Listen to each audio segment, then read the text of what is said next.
Hey everyone, welcome back. In the previous video, we installed Nextflow, and today we're going to learn how to manage software dependencies using Conda so that we can run any Nextflow pipeline. Let's get started.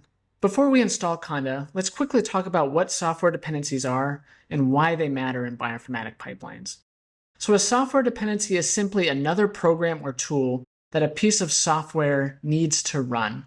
In bioinformatics, pipelines, like those written in Nextflow, depend on many tools to work properly.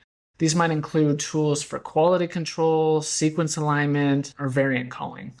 For example, if we look at the well-known NF-core RNA-seq pipeline, it depends on a long list of tools, things like Salmon, FastQC, TrimGalore, FastP, BB-Split, and many other tools. And manually installing all of these would be very time-consuming and error-prone.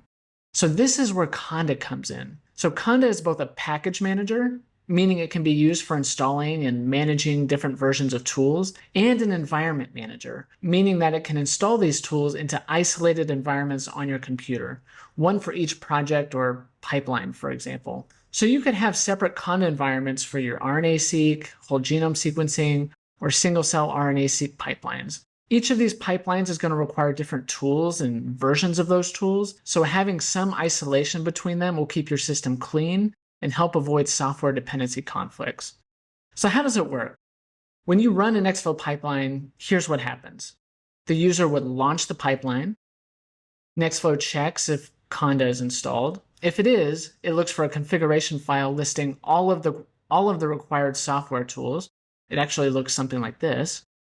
Conda then automatically installs them into an isolated environment on your computer, and then the pipeline will continue executing until completion.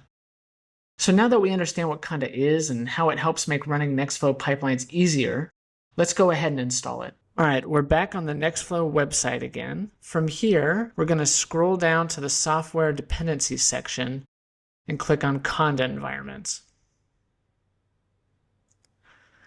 And under Prerequisites, we're going to select Mini Conda.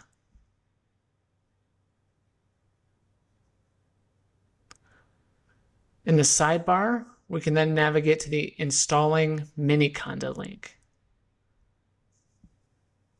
So Conda can be installed on Windows, Mac, or Linux operating systems. So feel free to follow the installation instructions that best match your system. But for production datasets, many bioinformaticians will run Nextflow and Conda on Linux, as this is the most commonly used operating system on high-performance computing systems. So that's what I'll demonstrate here.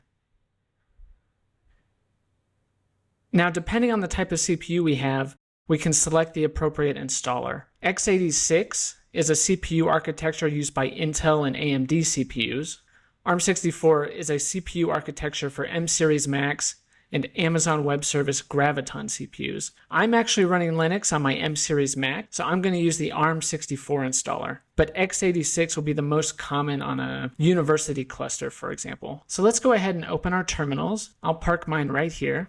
We can copy the installation command and paste it into our terminals. And this will download a script that we'll use to install Conda.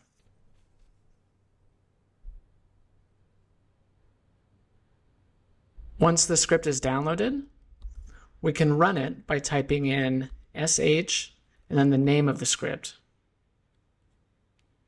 So in order to continue with the installation, we need to review the license agreement.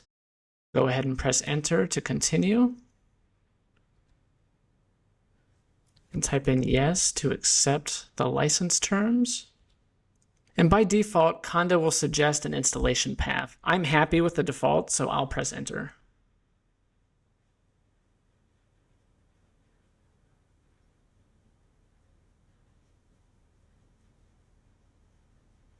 So next, the installer is asking if we want Conda to initialize automatically. I'll say yes, but we'll want to disable automatic activation of Conda environments so that we have more control over when environments are activated. So I'll go ahead and type in yes, and then scroll up a little bit and copy and paste this command into our terminal.